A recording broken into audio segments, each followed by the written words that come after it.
Baik, dalam masa yang sama, rakan setugas Umar Vati Ramayana kini berada di pekarangan Pejabat Perdana Menteri untuk membuat liputan pengumuman Kabinet baru. Untuk perkembangan lanjut, kita terus bersama Umar. Umar, teruskan laporan anda. Terima kasih Zizi, dan kini saya berada di pejabat rasmi Jabatan Perdana Menteri, dan kami tiba di sini kira-kira pukul 10.30 tadi, dan apa yang kira-kira pukul 9.30 pagi tadi, dan apa yang saya boleh kongsikan, Datuk Seri Ismail Sabri tiba menaiki kenderaan rasmi beliau kira-kira pukul 9.35, dan pada ketika ini kita masih menunggu pengumuman Kabinet baru oleh Datuk Seri Ismail Sabri yang dijangka akan diumumkan pukul 11 nanti.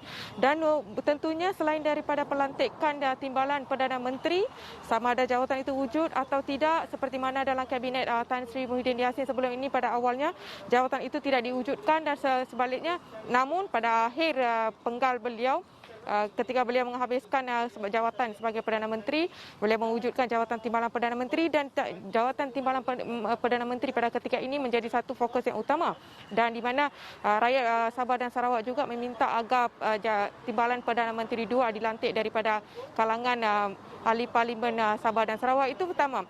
Dan selain daripada tumpuan kepada timbalan Perdana Menteri, dan tentunya portfolio seperti Kementerian MOSTI, Kementerian Kesihatan, dan juga Kementerian Pendidikan menjadi antara yang menjadi fokus, dan juga Kementerian Kewangan tentunya yang menjadi fokus dalam pelantikan Kabinet baru ini. Dan juga ada cerita-cerita yang mengatakan bahawa sebilangan besar daripada Kabinet, menteri-menteri Kabinet sebelum ini akan dikekalkan. Pun begitu, Kabinet pada kali ini mungkin akan menyaksikan Kabinet dalam berskala yang lebih kecil, kerana tempoh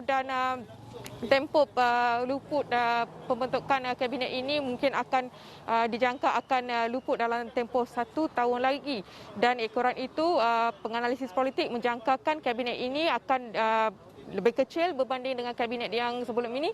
Dan juga selain itu, timbalan menteri juga mungkin bukan semua kementerian akan ada timbalan menteri itu seperti yang dijangkakan oleh penganalisis politik sebelum ini, di mana dalam krisis politik dan krisis COVID yang kita berdepan sekarang ini, portfolio untuk timbalan menteri tidak begitu menonjol.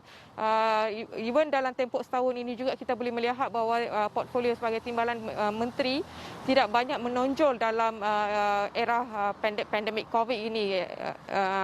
Apa-apa pun, Gigi, perkara itu akan terjawab dalam 1 jam lagi, di mana pengumuman Kabinet baru akan diumumkan oleh Datuk Seri Ismail Sabri. Semua persoalan sama ada timbalan menteri, timbalan Perdana Menteri, menteri-menteri akan terjawab dalam 1 jam lagi, Gigi. Dan apa-apa pun saya akan terus memberi perkembangan dari semasa ke semasa dari pejabat rasmi Datuk Seri Ismail Sabri. Ya. Baik, terima kasih Umar. Kita akan terus bersiaran langsung dengan Umar dari masa ke semasa menjelang pukul 11 nanti.